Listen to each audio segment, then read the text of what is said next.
When Britney Spears said toxic, was she talking about some of the people in our lives? Toxic people can be incredibly damaging, especially when we're trying to change a behaviour that we know is having a negative impact on us. For example, quitting alcohol. If we have toxic people around us, they can cause us emotional pain and suffering, and that can keep us stuck for far longer than we want to be. In this video, I'm going to share some common signs of toxic people, and hopefully it will help you identify them and take action, such as setting healthy boundaries so you can break free and stop suffering at the hands of toxicity. I'm Simon Chapple. I'm the Quit Alcohol Coach and the author of the books The Sober Survival Guide, How to Quit Alcohol in 50 Days, and my new book, How to Heal Your Inner Child. If you've been exploring your past, considering whether maybe your parents are toxic and it's had an impact on your life, or whether there's other negative people in your life and they're causing negative consequences, check out the book, How to Heal Your Inner Child. It's not released yet, but you can pre-order it right now, and I would love you to have a look at that because I think it could have a massive impact and give you plenty of breakthroughs and aha moments that are going to help you move forward on your own journey to healing. I also run a powerful stop drinking program. If you're looking to change your relationship with alcohol, you can check out the program right now. The website address is on the screen and you can try it free for 14 days. Check it out, see what you think, and let me know. I'd love to hear your feedback. And make sure you subscribe to my YouTube channel by clicking the button on the screen right now. You can subscribe to the channel and you'll be notified every time there's a new video. There's new videos every Tuesday and every Thursday. I don't want you to miss out. The videos will give you everything you need to learn how to quit drinking without too much willpower and without feeling like you're missing out. Now let's talk about toxic people. What are the common signs of a toxic person? Well, the first one is that toxic people tend to be master manipulators. They'll often take on the role of either the bully or the persecutor or the victim, and they'll use manipulative tactics to get exactly what they want. Manipulation is a form of psychological coercion. These people can make us do things through fear, obligation, or a sense of guilt. And instead of being able to find our voice and speak our truth or stand up for ourselves, particularly when it's a toxic parent, we can struggle and find ourselves in a difficult position where it seems really hard to say no. They might also use emotional blackmail tactics to get their own way. Start to keep your eye out for emotionally manipulative behaviour in the people who you think might be toxic in your own life.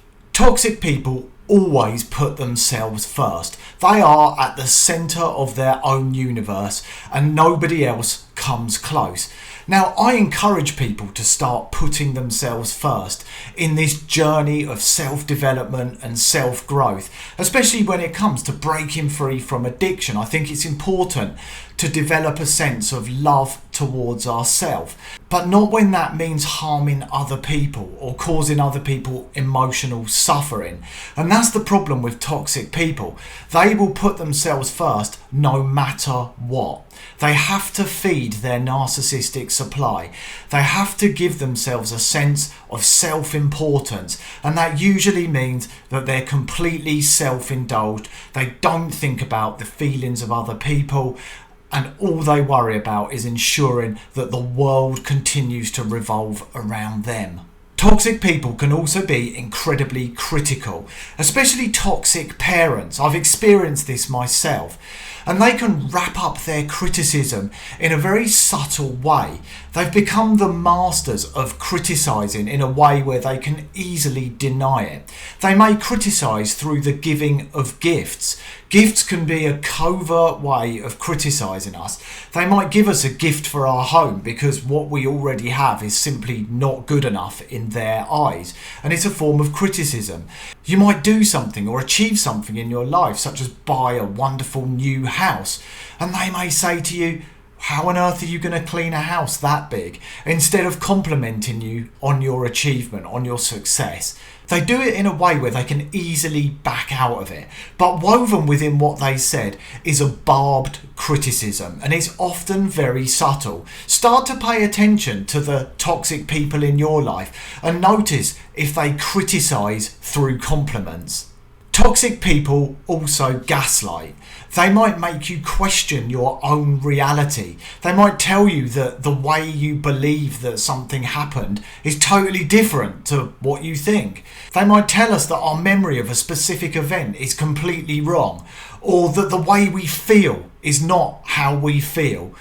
Toxic people are masters of gaslighting. Once again, they can do it in a way that's really subtle, and they can weave it within compliments and what we might perceive to be kind words. Look out for gaslighting. It's a sure sign that somebody is toxic. Toxic people always use Jade. Jade is justify, argue, defend, or explain, and they always seem to be able to do it, whether they're demonstrating narcissistic traits, whether they're being outright mean, or whether they're using subtle criticisms woven into their so-called compliments. Jade is always there. Jade is their backup. They use Jade to reverse their way out whenever they're called out on their behaviours. They will justify, argue, defend, or explain.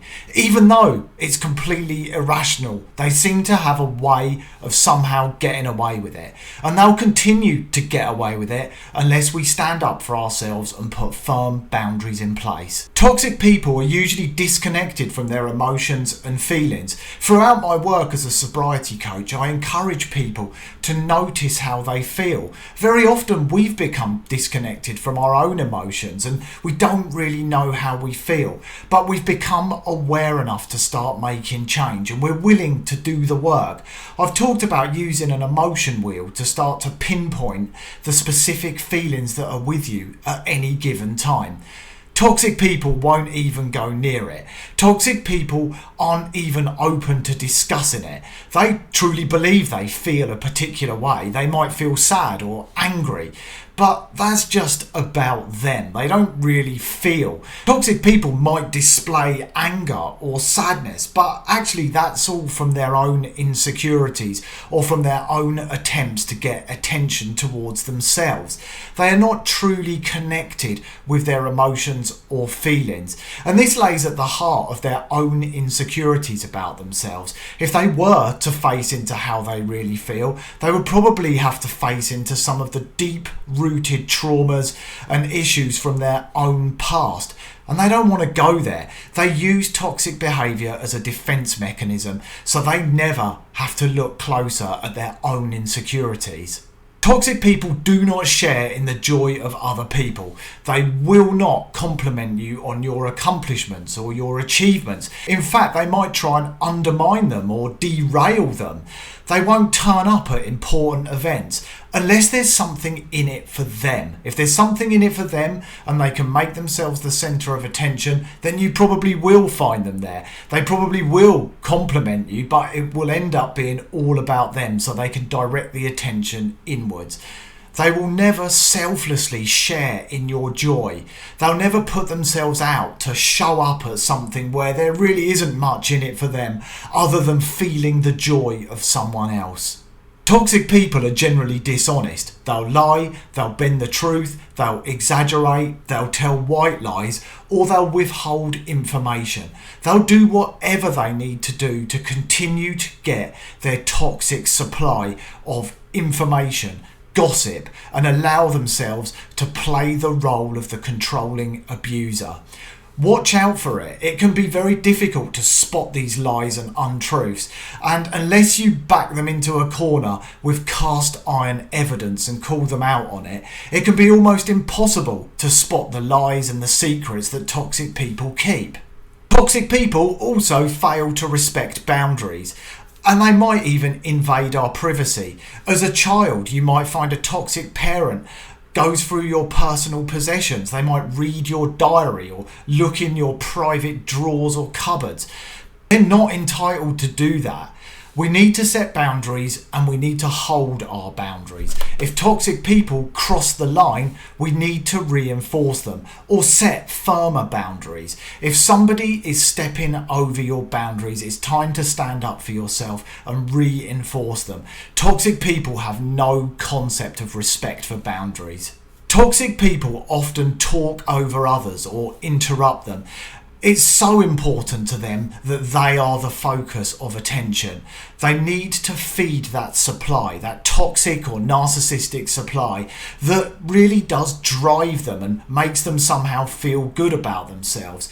It papers over their own insecurities. So they're quite happy to talk over other people, to change the subject so it goes back to being about them, or to completely interrupt so they can get the topic onto a track that matters to them.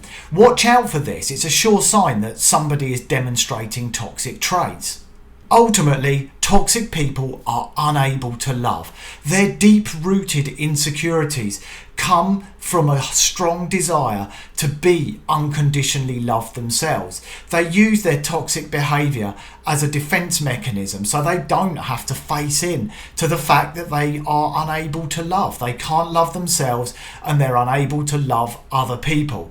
They might tell the people around them that they love them, maybe their partner or their children, but at the heart is a deep desire to be loved themselves. And if they can't love themselves or allow themselves to be loved, then my belief is that it's almost impossible for them to fully and unconditionally love others. If somebody is toxic, they may give love, but it will come with strings attached. There'll be conditions attached to it. They're unable to love unconditionally.